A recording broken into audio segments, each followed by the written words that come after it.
Okay, math 2. I'm going to go ahead and go through page 270. We're dealing with properties of parallelograms. Now you should know from grade school that a parallelogram is just a quadrilateral that has opposite sides that are parallel. That's what those marks right here in that box indicate. All right, so you have the parallel lines there. Anyway, hold on a second here. Okay. What we're going to do here is there are actually 5 properties within each parallelogram. A property is just something that's true about all parallelograms. All right, so the first property is that opposite sides are parallel. So a few chapters ago, we had talked about parallel sides, and you have your congruent angles and stuff like that inside of them. What we do need to know here, the abbreviation of parallelogram, we're going to use this symbol. So every time you see this little symbol right here, you will replace it with the word parallelogram. All right, one of our very first theorems, which is a property, it says if you have a parallelogram, then the opposite sides are congruent. That means BC is opposite AD, so these two sides are the same, and AB is opposite CD, so those two sides are the same length. Okay, if we come over to page 271, here's another theorem, which is another property, and it says consecutive angles are supplementary. Well, let's go back up here and look at what consecutive means. So, angles of a polygon that share a side are considered consecutive.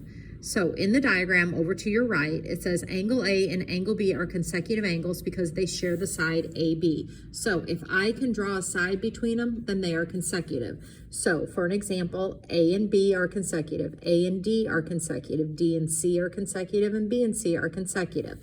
So consecutive angles are supplementary. Supplementary means they add together to get 180. So B and C are consecutive, which means B and C add together, those angle measurements add together to get 180. So if I knew angle B had a measure of 130, then I know this has to have an angle measurement of 50 because it is consecutive. All right, so down here, we're going to draw a parallelogram PQRS. All right, so let's make ourselves a parallelogram. And it does not matter where you put the P, but make sure that you go around and put the rest of them in order. And what they're telling you here that is angle S is 86 degrees and is asking for the measure of angle R. Well, SR share a side, therefore SR are consecutive, so these have to add together to get 180. So you would simply take 180 minus 86 and you would get 94. Okay, so the measure of angle R is 94. Okay, easy enough. All right, come over here, same idea. They're giving you these two angles, so you add them together and set them equal to 180, or take 180 minus 53, same thing here, add them together and set them equal to 180, or subtract 113 from 180.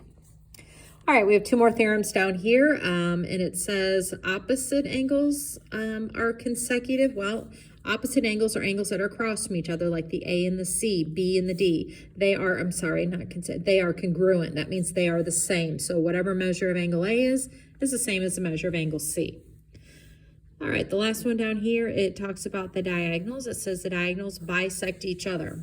All right, a diagonal means it's going from B to D, A to C, and they cut each other in half, which basically means E, which is right here in the center, okay, this point right here is the midpoint between the 2 diagonals. So if I knew the whole diagonal had a length of 20, that means each little half has a length of 10. All right, so there were 5 properties. You have opposite sides are, well, let me, here, I have this written in another book here.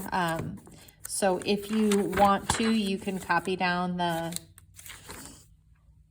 here are the 5 properties right here, properties of a parallelogram.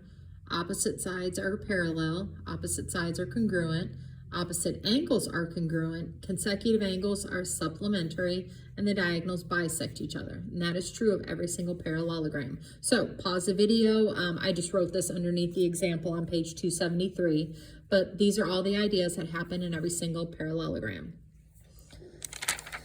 Okay.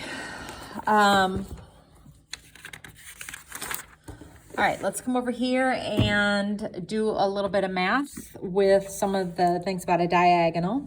So if we're taking a look at these are your diagonals. So we're going to come over here and we are going to say, well, true fact that 2x has to equal 3y minus 7, but I can't solve for either one because I have two variables. All right, so I look back over here. I also know that y and the x plus 1 have to be equal. So y is equal to x plus 1. All right, so when I get down to this, thankfully we took math 1 prior to math 2, and we should know how to solve a system of equations. So we are going to use substitution. We take the value of y and we are going to insert it into the y up in the other equation. So this y comes out of the game and x plus 1 goes in. So I'm going to rewrite. So 2x is equal to 3 times x plus 1 instead of 3 times y minus 7. Distribute that across and we are solving for x. That's going to give me a plus 3 minus 7, okay, which in reality is a negative 4. I'm going to add that over and add that over. Anyway, so we get x to equal 4. Well, if x is 4, then I'm going to plug that right back in because I know y is equal to whatever x is plus 1, which means y is equal to 5. But that is not the question. The question is find the distance from P to R and S to Q. So I'm going to come over here. P to R is this whole length from this diagonal to this one. So I'm going to insert my values I found. So I'm going to put 5 in place of y. Well, 3 times 5 is 15. 15 minus 7 is 8. All right, and if I put 4 in here, I also get a length of 8, which is really good. So P to R is 16. Okay, and then I come down and I do the next same thing with S to Q. So I'm going to put 4 in here, which gives me S to T has a value of 5, and I was given y was 5, or told y, or solved, I guess. And that means 5 plus 5 is 10. So S to Q is 10, and that is the actual answer. Okay, so that's it on the parallelograms. These two examples down here are the same way. You set them up. You're going to have to use substitution and plug them in.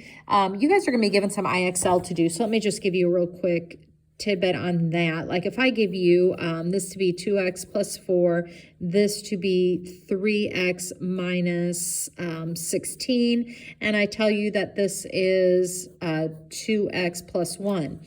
All right, IXL will do this to you. The only two things I know for a fact are these two sides are congruent. I don't even care about this side, but I do know these two sides are congruent. So if I were solving this, I would say that is equal to that, and I would solve for x. Now, if IXL is saying x equals, then you just solve for x and you have an answer. But sometimes it does this. It will say PS. Well, P to S means a distance. So once I find x, I need to replace it back in here to find it.